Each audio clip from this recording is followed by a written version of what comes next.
Imagina rejeitar um filme na cara de um presidente de estúdio lá de Hollywood. Foi isso mesmo que Joel Schumacher fez quando ofereceram para ele Garotos Perdidos. Ele olhou para o presidente da Warner e disse: "Sério? Um filmezinho de vampiro para crianças?" E o presidente ficou tão irritado que praticamente obrigou ele a ler o roteiro.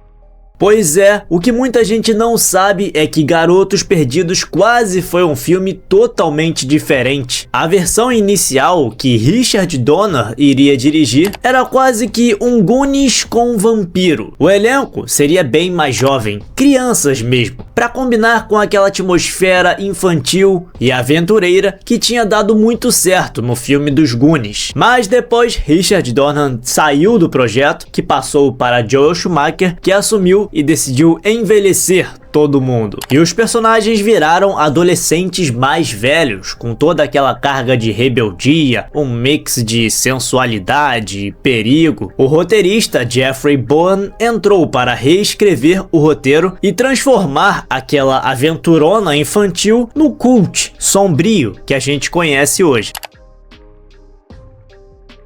Ah, eu queria ter visto isso no cinema, cara, mas foi lançado 10 anos antes do meu nascimento. O filme é de 1987. E quem já assistiu esse filme nunca esquece. O título do filme não é aleatório de forma alguma. Os Garotos Perdidos é uma referência direta aos Garotos Perdidos de Peter Pan, o livro clássico. E é uma conexão perfeita, porque assim como os Garotos Perdidos de Peter Pan nunca crescem, no filme, os Garotos Perdidos, os vampiros, nunca envelhecem.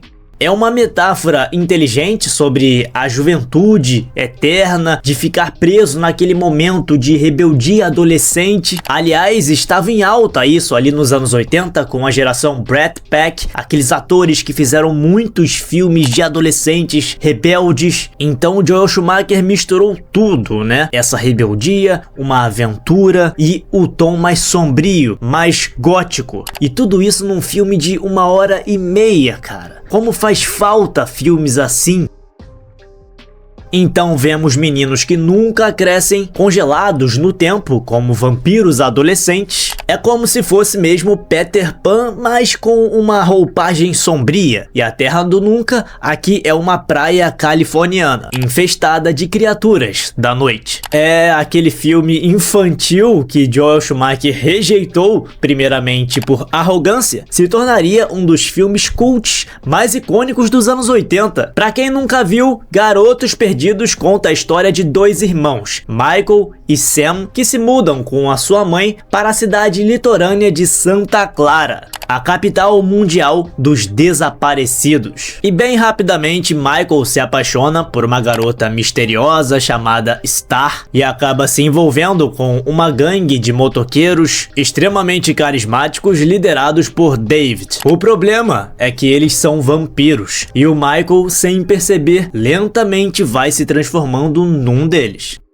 Enquanto isso, seu irmão mais novo, Sam, descobre toda a verdade e junto com outros dois malucos obcecados por histórias de terror e em quadrinhos, se acham caçadores de vampiros profissionais, se tornam os irmãos Sapo e tentam salvar Michael antes que a transformação dele se torne completa. E tem todo um detalhe macabro por trás de tudo isso, porque a cidade Santa Clara, ali o cenário do filme, é baseada em Santa Cruz, na Califórnia. No filme, ela é chamada de capital mundial dos desaparecidos, mas isso não foi inventado do nada. Entre 1970 e 1973, 3 serial killers diferentes, John Linley Fraser, Herbert Munley e Edmund Kemper, assassinaram 28 pessoas em Santa Cruz em apenas 30 meses. Então a cidade real ali ganhou esse apelido de capital dos desaparecidos. Joel Schumacher então pegou essa atmosfera real de terror e transformou numa cidade infestada por vampiros. O filme é basicamente naquele estilo de corrida contra o tempo, sabe? Pra tentar reverter uma maldição, tudo embalado com uma trilha sonora matadora dos anos 80. Cry Little Sister virou um hino para esse filme, com aquela letra interessante sobre tentação, sedução, escolha entre a luz e a escuridão, perfeita para capturar o dilema de Michael sendo atraído para o lado vampiresco da coisa, assim como People Are Strange, do The Doors, que já começa ali mostrando o tema, né? Pessoas estranhas, rostos esquisitos, rostos feios, e quando você está sozinho, exatamente aquela atmosfera de Michael chegando numa cidade nova e estranhando toda a situação.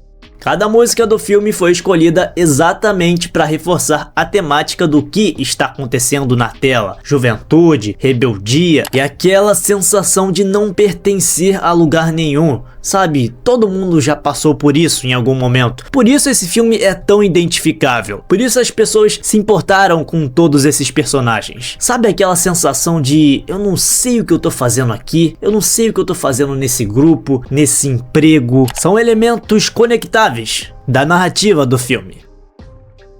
Para a escolha do elenco, Keith Sutherland tinha apenas 18 anos, tinha acabado de fazer Conta Comigo, um outro clássico dos anos 80, que aliás tem vídeo aqui no canal, vou deixar aqui nos cards para você assistir. E em Garotos Perdidos, ele tinha o menor número de falas em comparação com os outros personagens do filme, mas é só ele aparecer na tela que você pensa, que diabos é esse cara? Ele tava aterrorizante no filme, casca grossa. Muita gente lá dos anos 80 deve ter ficado com um trauma desse cara aí.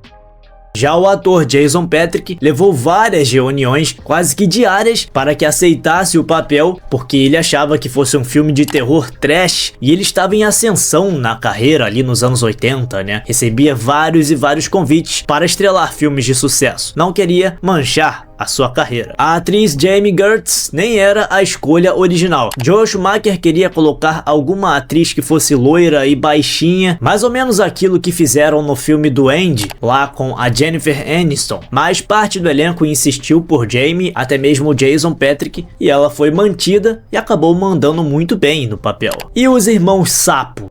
Pois é, os atores Corey Feldman e Corey Haim tinham uma química absurda e fizeram vários filmes ali nos anos 80, como uma dupla mesmo. Passaram a década fazendo filmes juntos. Em Garotos Perdidos, os irmãos Sapo têm um easter egg escondido no nome. Edgar e Alan Frog são uma homenagem direta a Edgar Allan Poe, autor americano de contos de terror, e faz todo sentido, né? Dois caras obcecados por histórias de terror que vivem mergulhados em quadrinhos com histórias sobrenaturais e se levam extremamente a sério como caçadores de vampiros. Aliás, tem cenas divertidíssimas quanto a isso. Tem uma cena específica em que eles enchem uma banheira com muita água e alho e depois empurram um vampiro lá dentro e o vampiro fica se debatendo e se retorcendo. Essa cena foi genial.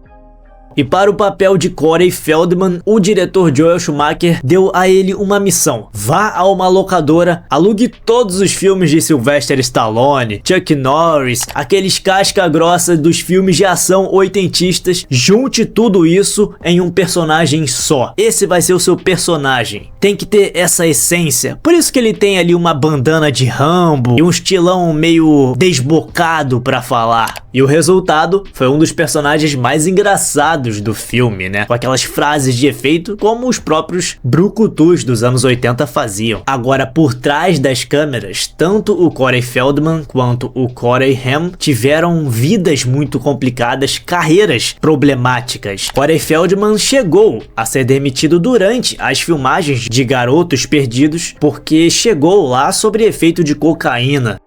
E já o Corey Haim lutou publicamente contra o vício em drogas antes de morrer de pneumonia em 2010, aos 38 anos. Então assim, a maioria do elenco era desconhecida, não tinha uma grande estrela carregando o filme. Era tudo ali na base da química e do talento bruto. E deu certo, porque no final, Garotos Perdidos se tornou um filme muito influente. O impacto do filme foi tão grande que meio que redefiniu como os vampiros seriam retratados nas décadas seguintes. Joss Whedon, por exemplo, criador da série Buffy, a Caça-Vampiros, diz abertamente que roubou muitas ideias do filme Os Garotos Perdidos, como a transformação dos vampiros, o visual dos personagens, como aqueles casacos pretos, toda a estética de Garotos Perdidos. Basicamente, se não tivesse existido Garotos Perdidos antes, a série Buffy seria totalmente diferente. Com um orçamento modesto de apenas 8 milhões e meio de dólares, Garotos Perdidos arrecadou 32,2 milhões nas bilheterias e se tornou um sucesso comercial instantâneo. E até hoje o filme é exibido ao ar livre no calçadão da praia lá de Santa Cruz, aquela que inspirou o cenário de Santa Carla, o cenário do filme, e as pessoas lotam a praia para assistir.